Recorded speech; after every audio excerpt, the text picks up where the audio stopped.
Hai semua, nama saya Kenzi dari GKJ Serpong. Hari ini saya akan bercerita tentang perapian yang menyala-nyala. Daniel 3 ayat 1 sampai 30. Dengerin ya teman-teman. Pada masa Raja Nebukadnezar memerintah di Babel, ia mendirikan patung emas yang tinggi sekali. Tingginya 60 hasta atau 30 meter. Lalu Raja Nebukadnezar mengumpulkan seluruh pejabat negeri dan berserulah seorang bentara dengan suara nyaring.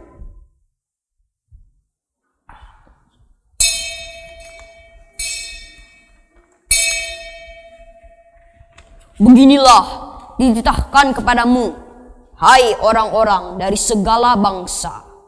Apabila kamu mendengar bunyi sangkakala, seruling, kecapi, dan jenis bunyi-bunyian yang lain, maka haruslah kalian sujud menyembah patung emas ini. Barang siapa yang tidak sujud menyembah patung emas ini akan dilemparkan ke dalam perapian yang menyala-nyala.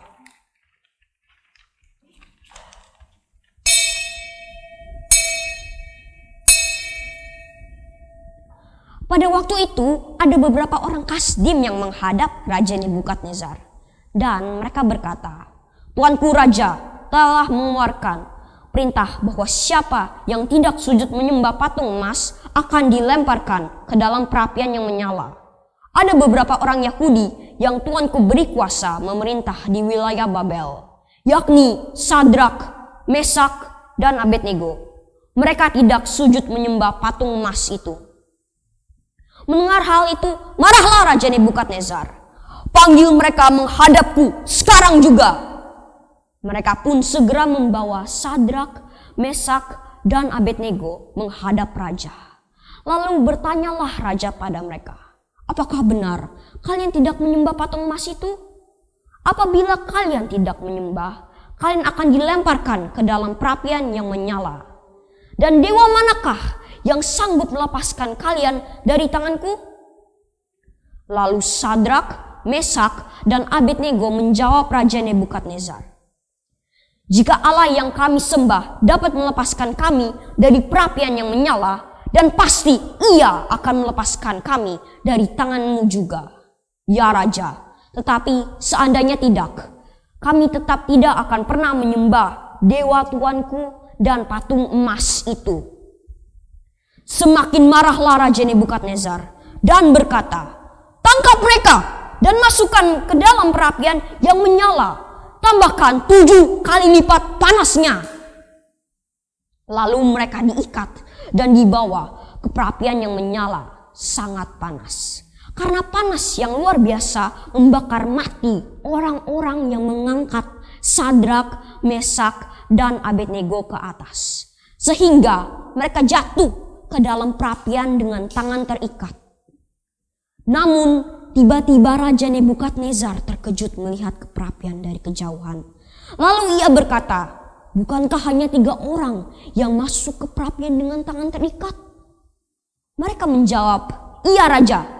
Lalu Raja berkata, tetapi kulihat ada 4 orang yang sedang berjalan bebas di dalam perapian. Orang yang keempat wajahnya tampak seperti dewa. Raja pun berkata, Sadrak, Mesak, Abednego, hamba Allah yang maha tinggi, segeralah keluar dan datang kemari. Sadrak, Mesak, dan Abednego segera keluar dari perapian yang menghampiri raja. Melihat mereka keluar, para pejabat tinggi pun datang berkumpul.